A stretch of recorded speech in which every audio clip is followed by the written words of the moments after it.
Today we have a 2009 Honda Odyssey EX with a 3.5 motor. Normal maintenance happens to be transmission. It's not a flush, it's just a drain and fill. We're going to show you where that's located and how to do it. This is your Honda 3.5 motor. The transmission dipstick happens to be right down here.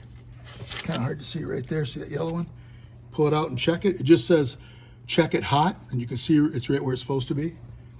And I like to change these. There's a variation on when people are saying to check them. I like to actually do them every 50,000. It's just easy maintenance, and that way you don't happen to forget every 50, 100,000, 150,000. Remember to change it. Now, to fill it, you're going to have to remove this right back here if you can see it. And when you're going to fill it, this is the spot right here. It's got an 18 on there. I'm going to actually break that loose right now, then go underneath and drain the fluid. Get your 18 long extension. And you like to have your car hot. Oh. Okay, broke that one loose. Got it loose. We're just going to take that off. And the reason I'm taking it off right now is because when you drain it,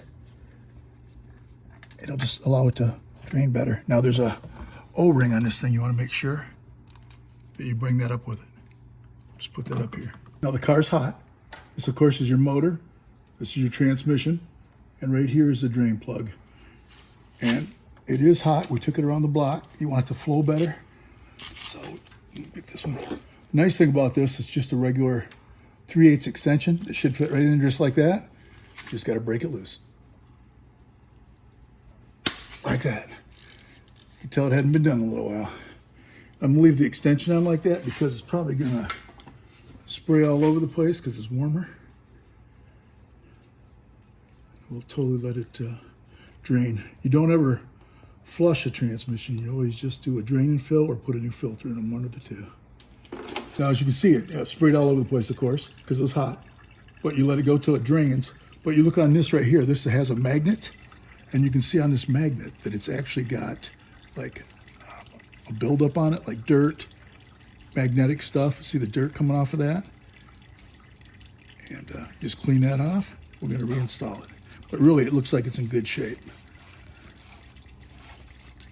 That's what you don't look like right there when you're done. We let that drain, and then we go ahead and screw that back in. And we'll tighten her up.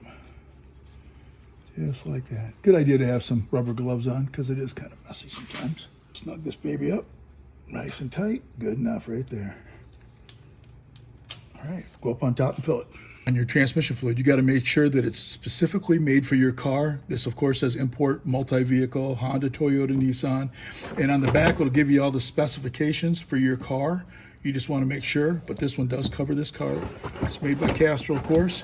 And this is supposed to hold 3.3 quarts. This is got 3.5 left in it. And you can see on the side right here, you can see it going up and down.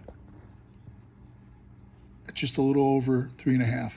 So we're going to put 3 in there, and we're going to adjust after we've driven it and warm it up. You're going to need a long funnel, and what you're going to do is clean this out with brake clean so you don't have any residue from other oils and that you might have used. This one's going to go slow, but it's the only one that seems to fit back here that we have. So I got to show you where it's at right there. If you can see it, just put that in the hole. And now, like I said, it only takes 3.3, so we'll have to monitor it up here. You can see it right there. It's almost a 4 quarts actually. So we're going to put 3, and then we'll check it after we drive it.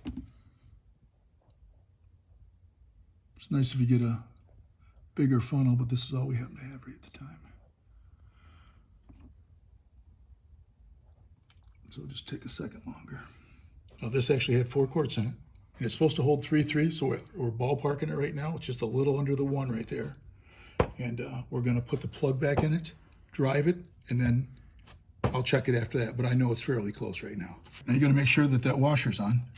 Don't let that drop off. And we got to go back down in there. I'm going to start it by hand. Just like that. Start it. And now I'm going to tighten it up with my 18. Put the plug in and just tighten that up. Doesn't have to be that tight. And that's all it takes to do a drain and fill on a 2009 Honda with a 3.5 motor.